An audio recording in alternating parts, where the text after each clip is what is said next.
Bonjour à tous et bienvenue au Vidéojournal. Les délibérations concernant le budget préliminaire de la Ville de Saskatoon ont commencé ce matin. Le déficit budgétaire pour 2024 est évalué à près de 21 millions de dollars et à 18 millions pour 2025. Le budget préliminaire propose d'ailleurs une hausse de la taxe de propriété de 7,14 % en 2024 et de 5,7 % en 2025.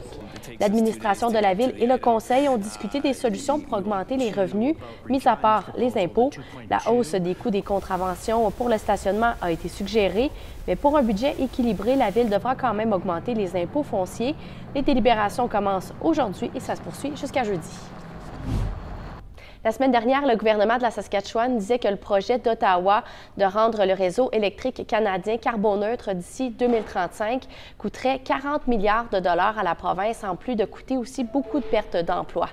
Aujourd'hui, la ministre de la Justice, Bronwyn Eyre, a annoncé la composition du tribunal d'évaluation des impacts économiques de la loi Saskatchewan First.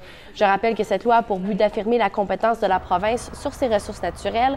Ce tribunal est composé de 5 personnes qui aura pour mission d'évaluer l'impact économique des initiatives du fédéral sur la province. J'ai fait un revue de leurs qualifications et leurs qualifications sont exemplaires.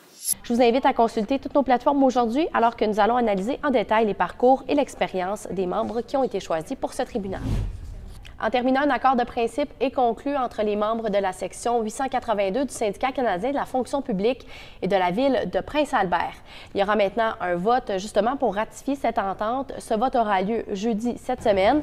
Depuis le 11 septembre, les employés de la Ville de Prince-Albert sont en grève pour revendiquer de meilleures conditions de travail, notamment une hausse de salaire de 12 % sur une période de 4 ans.